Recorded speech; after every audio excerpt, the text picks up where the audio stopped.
அனைவருக்கும் வணக்கம். Weekly post market report பார்க்கலாம். இந்த வார ஜூலை 5th வீக்கான வீக்லி அனலைஸ் நம்ம சாட்டர்டே சண்டே லீவ்ல அப்டேட் பண்ணியிருந்தோம். அது என்ன நடந்திருக்கா இல்லையான்னு பார்க்கலாம். அதுக்கு முன்னாடி அந்த டாப்பிக்கும் நான் பாருங்க அடிஷ்னலில் வச்சிருக்கேன். அந்த டாபிக் அடிஷ்னலாக பொசிஷன் கிளாஸில் அதுவும் இருக்கு. அது சும்மா அடிஷ்னலாக கொடுக்கக்கூடியது. நான் யூடியூப்ல இப்போ வீக்லி மந்த்லி எல்லாம் போட்டுருக்கேன் இல்லையா அனலைஸு, அது சும்மா சாம்பிளுக்காக கொடுக்கக்கூடியதான். அது அப்படின்னா எப்படி இருக்குன்னு நீங்களே யோசிச்சுக்கோங்க. ஓகேங்களா? நம்மளுடைய கிளாஸ் டாபிக் கேட்டவங்க எல்லாருக்குமே பொசிஷனல்து இது இன்வெஸ்ட்மெண்ட் பேஸ்டு எஜிங்கோட பண்ணக்கூடிய மெத்தட். இது நம்ம கிளாஸ் வருகிற 16ஆம் தேதி துவங்குது.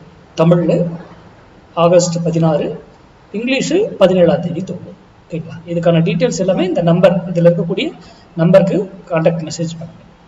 சரி, நம்ம இந்த வீக்கான லெவல்ஸ் நம்ம சாட்டர்டே சண்டே லீவில் அப்டேட் பண்ணியிருந்தோம். அது என்ன நடந்திருக்கான்னு பார்க்கலாம். நம்ம கொடுக்கும்போது மார்க்கெட்டிங் இருந்தது. நம்ம சொல்லியிருந்தது ரெசன்ஸ் 2552 அங்கே போனால் ரெசன்ஸ் இருக்கும். 25148 டே கேண்டில் க்ளோசிங் பேஸில் ஸ்டாப் லாஸ் சொல்லியிருந்தோம். அங்கேருந்து இதுங்கிறது மேலே போயிருந்தா தான் ரெசன்ஸ் இருக்கும். போகணும், அது வரைக்கும் வெயிட் பண்ணணும். அதே போல் சப்போர்ட் எடுக்கிறதுக்கு 24652 24552 stop loss day candle closing பேஸில். அங்கேருந்து கீழே வந்தால் சப்போர்ட் நம்ம என்ட்ரி எடுக்கிறத பற்றி யோசிக்கணும். பாருங்கள், அங்கேருந்து கீழே வந்துருச்சு. அங்கேருந்து போன டார்கெட்ஸ் மட்டும் எவ்வளோ போயிருக்குன்னு பாருங்கள். இங்கேருந்து எவ்வளோ போயிருக்கு, நமது மினிமம் டார்கெட் 100, அது உறுதியாக கிடைச்சிடும். 250 புள்ளிகள் போயிருக்கு. ஓகேங்களா?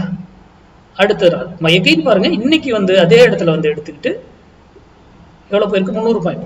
எந்த நியூஸ் என்ன எது வந்திருக்குன்னு சொல்றாங்க இல்லையா, இந்த நியூஸ் வந்துருச்சு அந்த நியூஸ் வந்துருச்சு. ஆனால் நம்ம போட்டிருக்கிற மேக்ஸ் வேல்யூ என்னைக்கு போட்டோங்க, சனிக்கிழமை ஞாயிற்றுக்கிழமை வீடியோ அப்லோட் பண்ணேன். நான் சனிக்கிழமை அப்டேட் பண்ணிட்டேன், உங்களுக்கு லேட்டாக வந்திருக்கும் வீடியோ. சனிக்கிழமை காலையில் போட்டேன். அப்போ எனக்கு ஏதாவது நியூஸ் இது வரும் அது வரும்னு தெரியுமா? தெரியாது இல்லை. ஆனால் மேக்ஸ் படி ஏன் அது ரியாக்ட் ஆகுது? சிந்திங்க, ஒவ்வொருவரும் சிந்திக்கும். இது இன்றைய தினம் இந்த லெவல் வியாழக்கிழமை ஈவினிங் 3:30 எக்ஸ்பைரி டேவோட 3:30 முடிஞ்சது இதனுடைய வேல்யூ மதிப்பு. நெக்ஸ்ட் வீக்குக்கான லெவல் நான் சாட்டர்டே சண்டே லீவ்ல அப்டேட் பண்ணுவேன். அதே போல மந்த்லி இயர் இது 52 வாரத்துல 44 வாரம் சக்சஸா இருக்கும். 8 வாரத்துல என்ட்ரி கிடைக்காம போகலாம், ஆர் ஸ்டாப் லாஸ் ஹிட் ஆனா ஆப்போசிட்ல சேர்த்து ப்ராஃபிட் ரிட்டர்ன்ஸ் கொடுக்கும். அப்போ மந்த்லியும் பெட்டர், இதை விட பவர்ஃபுல் மந்த்லி விட பவர்ஃபுல் இயர்லி நான் ஜனவரியிலே போஸ்ட் பண்ணியிருக்கேன். மந்த் பிகினிங்லேயே போஸ்ட் பண்ணியிருக்கேன். போய் செக் பண்ணிக்கோங்க. நன்றி, வணக்கம், வாழ்க வளமுடன்.